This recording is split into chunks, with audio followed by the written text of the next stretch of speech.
Hello and welcome to the Rest is Football question and answer episode with Alan Shearer, Micah Richards and me, Gary Lineker. Thank you once again for sending in your questions. Much appreciated. Let's get going. Nice one here. We're going to start with this one from Dean White, and it's a question for Big Meeks. This is a good one. You can only pick one club to support. Who are you picking? Leeds, Manchester City, or the Arsenal? And he says here, don't sit on the fence. And that's exactly where he's going to park his arse. Harrogate. Harrogate. No, good. Come up with another one. Come on, Meeks. Who is it?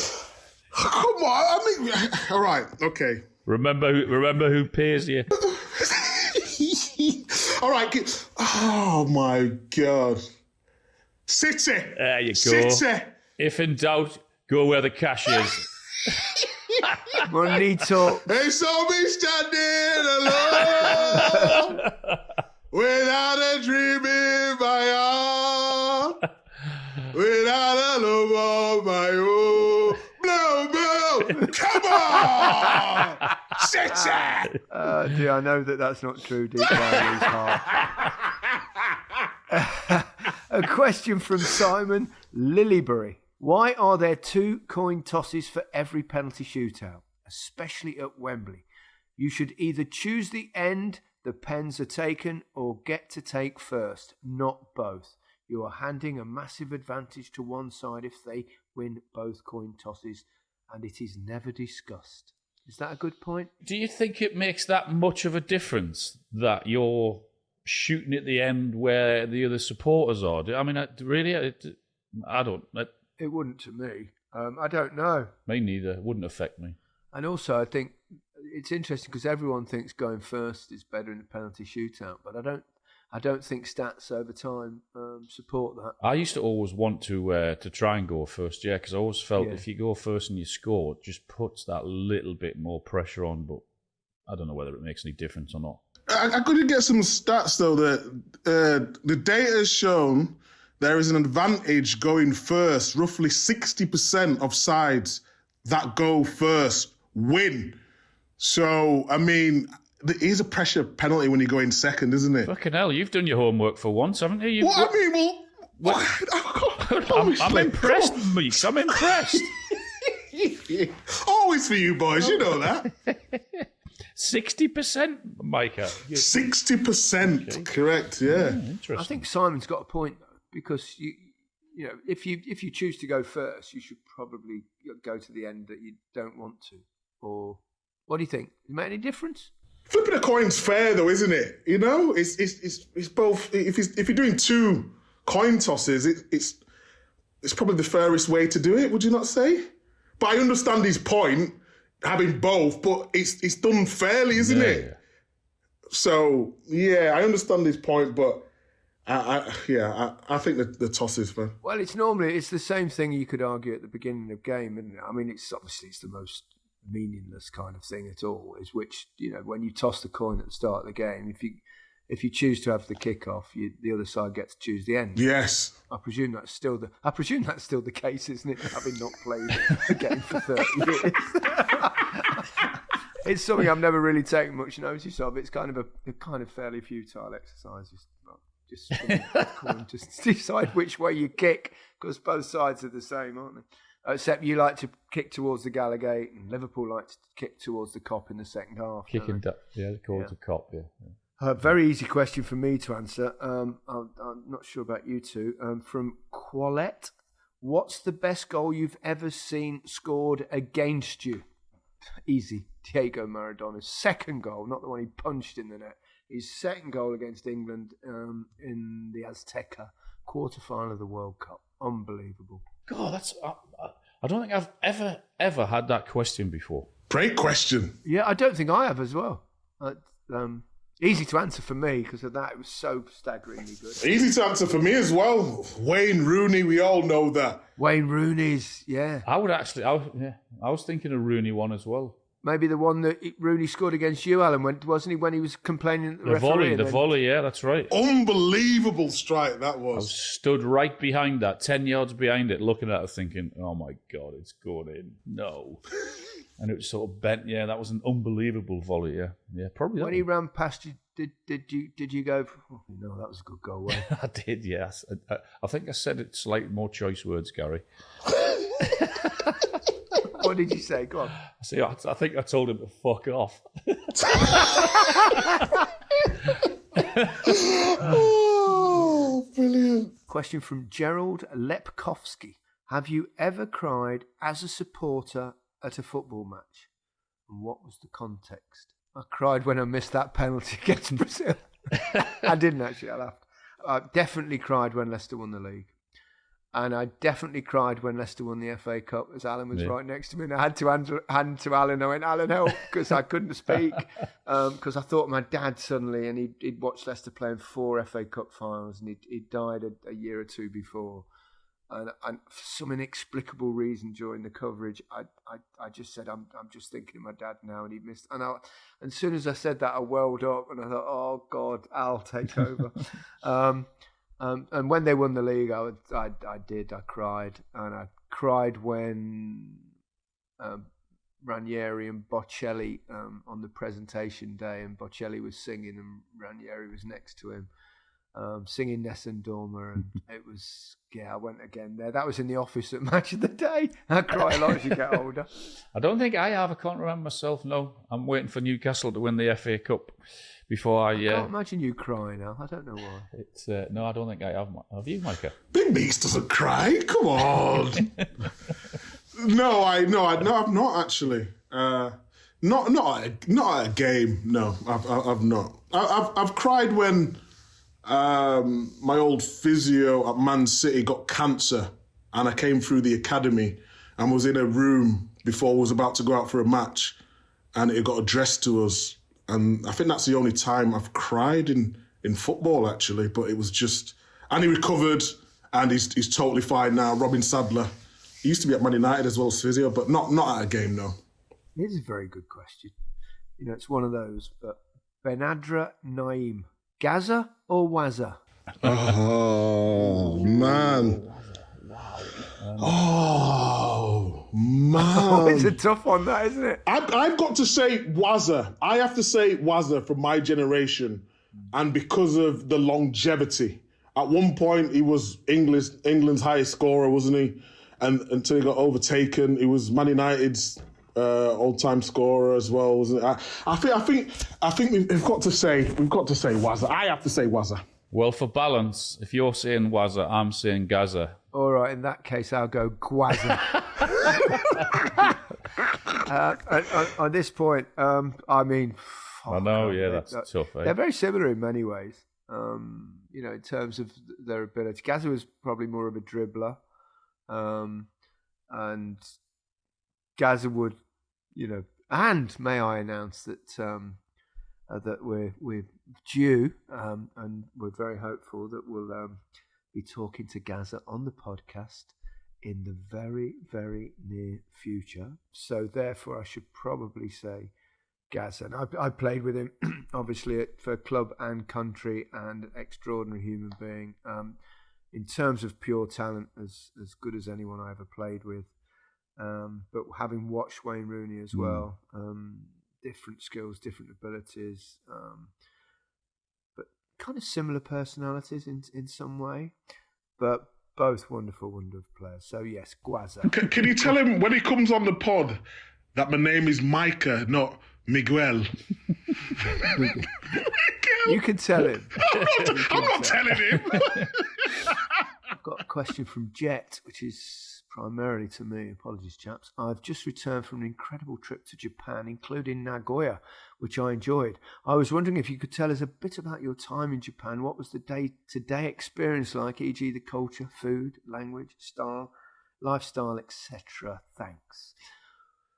Wow. I loved my time in Japan, apart from I didn't get on the pitch. That was the main problem, because I had real bad injury problems there and only played about 15 games in the 2 years that I was there. But the lifestyle was It's a very clean place, a very safe place, culturally fascinating, incredible history, and the food was, as you ask, was absolutely wonderful. And it's not just that people think, oh, Japanese raw fish, but it's not just sushi and sashimi. It's all sorts. The food experience there was absolutely amazing. It would always be in my top 5 cuisines of the world. And living there was really, everyone was so polite, so kind, so pleasant.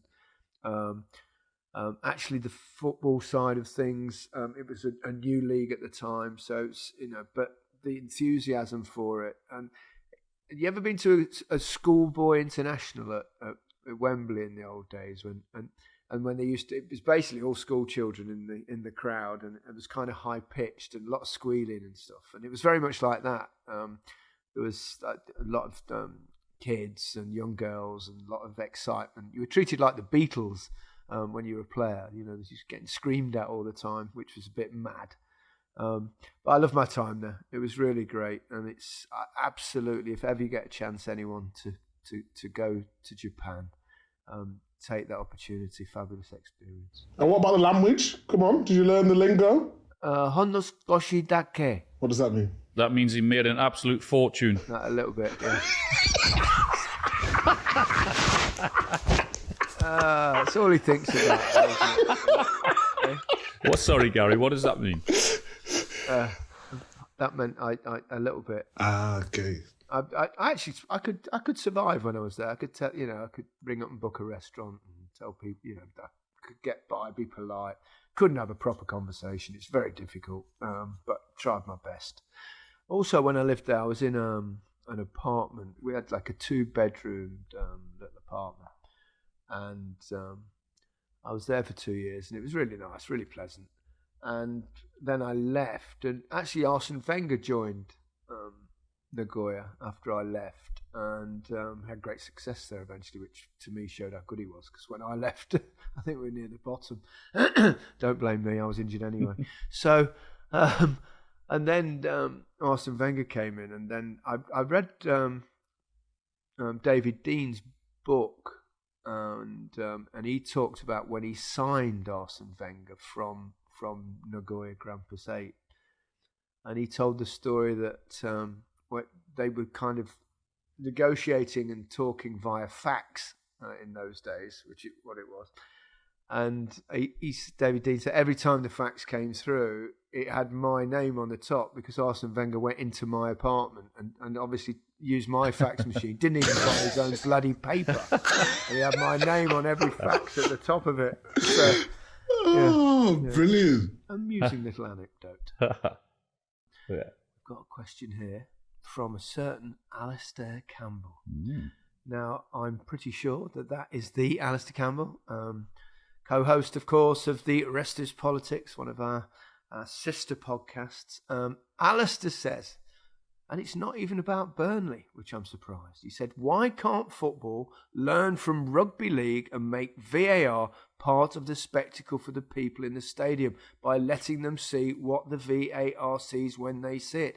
I absolutely agree with that 100%. The communications for people in the stadium at present with the football is desperate. It's dire. You don't know what the hell. All you see is checking for offside or checking for a possible penalty, and you then sit there in the dark for a minute, 2 minutes, sometimes 3, 4, even 5 minutes.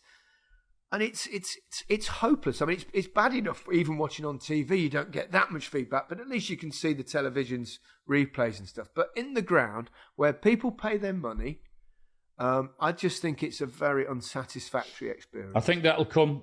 It has to arrive. I mean, how long that takes, I don't know, but inevitably it has to come, because it's absolutely right. The people that are paying the money to get in the stadium, the fans, are the last ones to find out, and that's not right. And at times you haven't got a clue what's going on, and that has to change and will change. But I don't know when. Come on, sort it out, Al. Yeah, sort it. I think they're probably the reasoning behind it is because they're scared of any problems, crowd disgruntlement, people kicking off.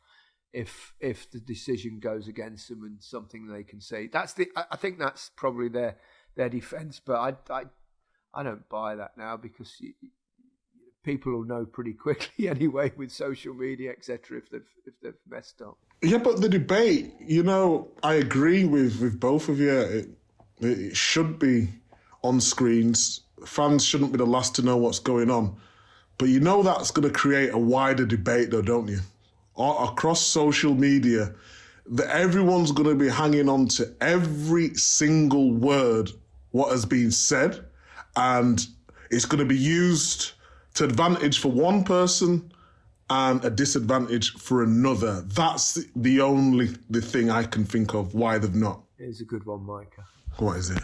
From Will Hobbs. It's to you again. Oh. Presumably because you've worked with all three, and I don't think Alan has. For Micah, start, bench, sell. Oh. This is a very easy answer. Dave Jones, Gary Lineker, Mark Chapman. Good one. Come on, Meeks. And if you don't put me as the best player amongst those three, I don't care about presenting. But at least, you're going to start, bench, sell. So presumably that means football-wise. No, I think he means presenter-wise. But I think obviously as footballers, crikey, surely. Why are you giving it some thought? You know who to bench anyway, don't you, Micah? On the advice of counsel, I invoke my Fifth Amendment privilege against self-incriminating and respectfully decline to answer your question.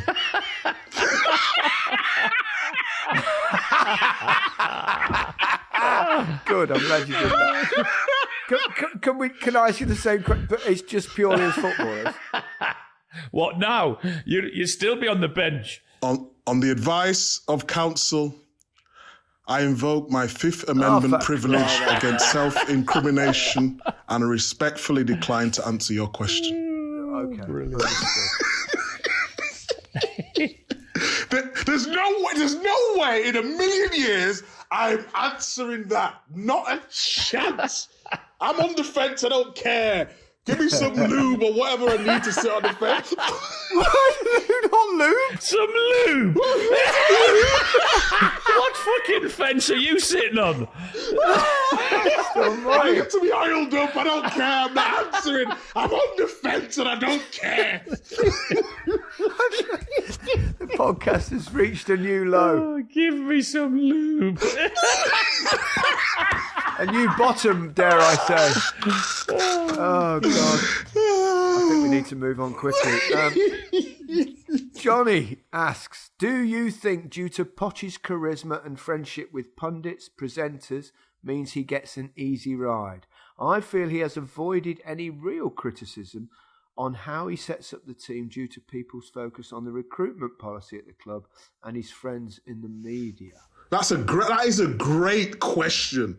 It's a fair question. I think it's a fair question because Poch is a very likeable human being, and I think that will always slightly affect perhaps people's opinions. He's had a really good managerial career, and he has come in at a time with a club in turmoil. There's no question about that. Huge squads messing about, but has it? Do you think deflected slightly, possibly from criticism? Maybe. I think what has slightly taken away a bit of criticism is because the vast majority know what goes on at Chelsea in terms of the recruitment, the contracts, where they think they should be, where they are, etc. At times it's like it's a barn pot of a football club, isn't it? It's incredibly difficult. But having said that, you know that as a manager or a coach when you go in there. So I don't think we can protect them from that. But I would say that's the reason why. How many of them players at Chelsea has he signed? I think that for context, that needs to be. I always think that's really difficult to know, and we don't know what influence a manager has, do we, on signings at football? And it varies so much at football clubs, and managers never really tell you. So I think it's hard to know, isn't it, how much influence and what say he has on the players that come into the football. I think that's why he would be protected to a certain extent. Al's completely right.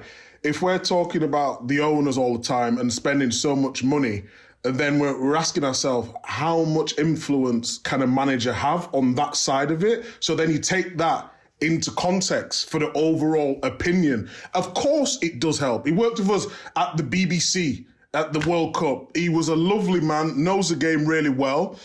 Obviously, certain jobs have not gone the way we all expected, but he did well at Spurs. Look what he did at Spurs. Got to a Champions League final, got them into the Champions League regularly, playing really good football. So we're subconsciously, we're thinking about what he did there as well. But in answer to the question, I think if you have good relationships with people, of course, that always helps, definitely. But I wouldn't say we would be biased towards him. But if something's 50-50, we might err on the side of caution, let's say.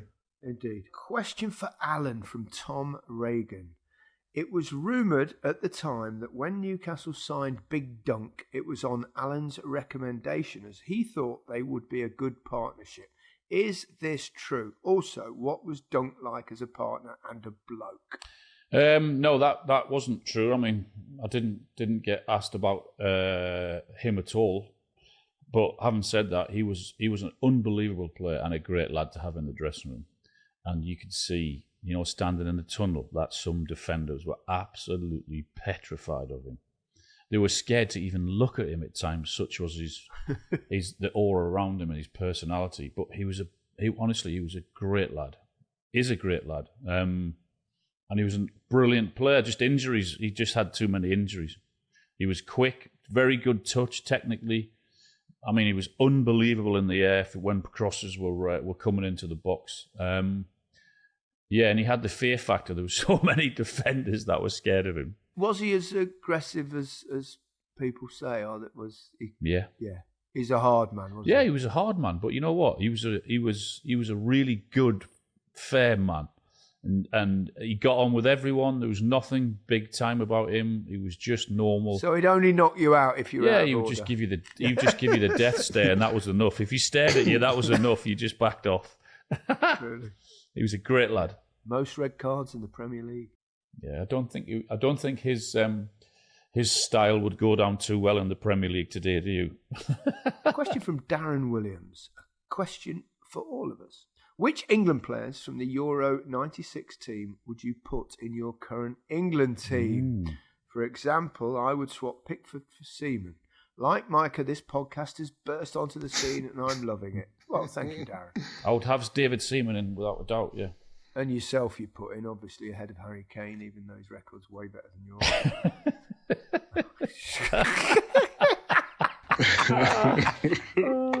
Gazza? Yeah, Gazza peak. Yeah, I mean that you'd have to get in the team, wouldn't he, Gazza? There's no doubt. You'd have to make space for him because in his peak and his prime and that goal against Scotland, then yeah. It's a tough one, but you go up against who? You go up against the players. You've got, I don't know, Adams would without doubt get in. Yeah, because that's probably the one area of this England team where it's probably Stuart Pearce would get in. Yeah, definitely. I mean, you've got Declan Rice, Paul Ince, very similar. I think the front six would, from the modern team. I mean, we can't even work out what the best front six is in this current squad, but yeah, I think most of them would get in. What about you, Al? You've not put yourself up there. Well, there's absolutely no doubt about it. I'd be playing. If he picks it. I'd tell you what, Micah, the one thing possibly lacking in Alan's career was a bit of confidence. Can you imagine how good it'd have been if he'd have believed in himself? Here's a question. Which brings us back to my favourite subject at the moment. Who do you reckon will finish second in the Championship and who do you reckon will win the playoffs? Well, as we speak, the title is not quite decided, but Leicester will be going up. So let's say which of the other two sides, Leeds or Ipswich, will join them. It's looking more likely to be Ipswich, isn't it? And that's Micah is obviously a man born in Leeds. Yeah, I think Ipswich probably just pick them. Oh, pip them, should I say. Probably just pip them. Southampton. For the playoffs. You going Southampton? Got to, my old club. In the playoffs, yeah? No, I'm gonna go Leeds in the playoffs. They're gonna bring an army down out the Leeds. Yeah. So therefore, Ipswich will be the other promoted side alongside Leicester. Yeah, so Ipswich go up automatic, and then I'm gonna say Leeds through the playoffs. I don't mind now, as long as Leicester are up, which they are. All your stress is off. Good luck to all the other teams fighting to get in the Premier League. Andy Appleby, have you or a teammate ever fallen out or not got on with one of the other players where it's had an impact on the pitch? Always rumours that Cole and Sheringham hated each other and never spoke other than on the field. Yeah, I think that's probably true, isn't it, about Sheringham and Cole? That's common knowledge, isn't it? But they still, I don't think it necessarily affected their performances and played well together. I never had anything like that in my career. No, you get on with your teammates, don't you? Yeah, I mean, you have little fallouts and something, but they're always put behind you. Not everyone's going to be your best friend. It doesn't work like that. But you just go out and you play and you do your stuff, don't you? Yes. Micah, you never had any long term? No, apart from Zabaleta, obviously. Zabaleta used to piss me off so much because you wanted to hate him, but you couldn't because he was too much of a nice guy, you know? He's a lovely guy and a bloody good player and made such a difference to Manchester City over those years.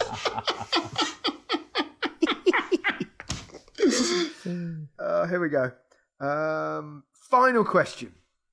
Mike Millward.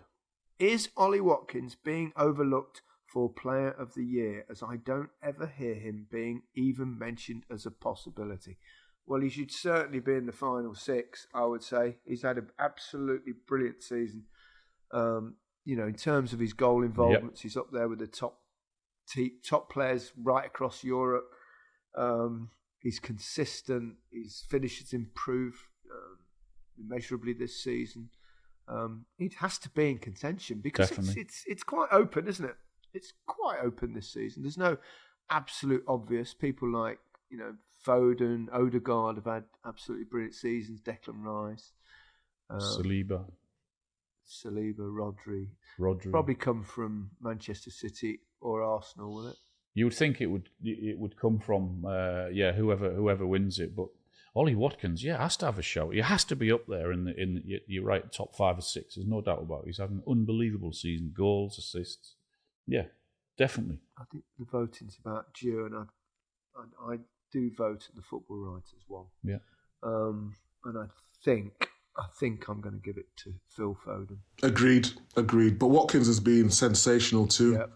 Fully take that point. Top 3, I think. Definitely as well. I agree. Along probably with, maybe, it's hard. Arsenal, there's so many good, you've Saka, Odegaard, Declan Rice, Saliba. I mean, you could be any of those. But it's I think it's quite tough. You should hold tight. You shouldn't vote yet because there's so much that can happen. I mean, it was easy last season, wasn't it? It was easy last year with Haaland. Yeah, Haaland was a shoo-in. 8 million goals. He walked it, didn't he? And no one could argue with that. But I'm not going to vote yet. I think there's still time for someone to make a big impact. I mean, if Ollie Watkins goes and scores 2 hat-tricks in the next 3 games or whatever, then you'd have to put him in there. So yeah, I'm going to wait. I'm not voting just yet. When we're going to do our team of the season? That's the question. Well, I think we should do that after the season concludes. Mm-hmm. Yeah. After the Premier League season finishes, I think that's a good idea. We'll definitely do that and see how many we agree on. We'll pick our player of the season, maybe a goalkeeper of the season. No, it's a good idea for an episode. We'll do that. We'll definitely do that, we promise. But for this week's question and answer episode, that's it. So goodbye from me. Goodbye from me. Goodbye from me.